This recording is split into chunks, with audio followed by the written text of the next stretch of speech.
ნიდერლანდების ქალაქ ჰააგაში დაგეგმილი ნატოს სამიტი წელს ბოლო წლებთან შედარებით განსხვავებული იქნება და ამ განსხვავების მთავარი მიზეზი ამერიკის შეერთებული შტატების პრეზიდენტი დონალდ ტრამპია.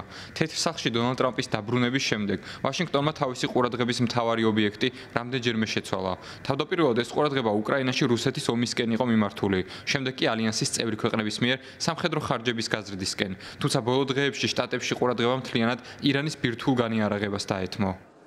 This summit is ეს სამიტი წინა წლებში გამართულ სამიტებს მნიშვნელობით ნამდვილად ჩამოუვარდება. ეს უნდა ყოფილიყო სამიტი, რომელიც რუსეთზე იქნებოდა ფოკუსირებული.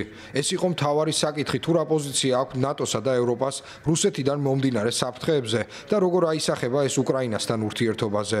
ეს საკითხი ნამდვილად გვერდზე გადადეს. სამიტი ახლა ერთადერთ რამეზეა ორიენტირებული ტრამპის დამშვიდებაზე და როგორც ჩანს, ამ პროცესში ალიანსის წევრი ქვეყნები თავდაცვაზე 5%-იან ხარჯს დათანხმდებიან.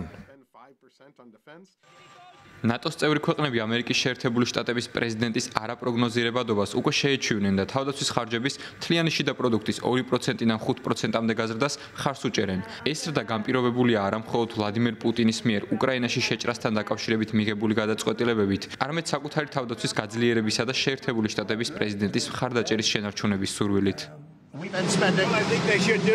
ფიქრობ, მათ ეს უნდა გააკეთონ. დიდი ხანია ნატოს მხარს უჭერთ და მგონი ხარჯების თითქმის 100%-ს ვფარავთ. ამრიგად არ ვფიქრობ, რომ ეს ჩვენ უნდა ვაკეთოთ, მაგრამ ალიანსის წევრმა ქვეყნებმა აუცილებლად უნდა გააკეთონ.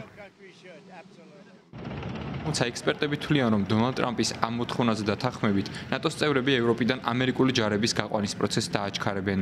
როგორც ჩანს, პენტაგონი მსოფლიოში ძალების ეფექტიანად განაწილებაზე მუშაობს და ამ პროცესში მნიშვნელოვანი შემცირებები სურს. Europeans think that they're agreeing to a big ევროპელები ფიქრობენ, რომ თანხმდებიან ხარჯების ზრდას ტრამპის დასამშვიდებლად და მისი მხარდაჭერის შესანარჩუნებლად, როდესაც სინამდვილეში ვფიქრობ, რომ ხარჯების გაზრდით ნატო ტრამპის ადმინისტრაციას საშუალებას მისცემს თქვას, რომ ევროპელებმა თავდაცვის საკითხში წარმატებას მიაღწიეს და ევროპაში ჩვენი ყოფნის საჭიროება აღარაა. სამიტის ჭრდილში მთავარი ისაა, რომ პენტაგონი აკვირდება თავისი ძალების ყოფნის აუცილებლობას ევროპასა და მსოფლიოს სხვადასხვა კუთხეში და ცდილობს მათ შემცირებას.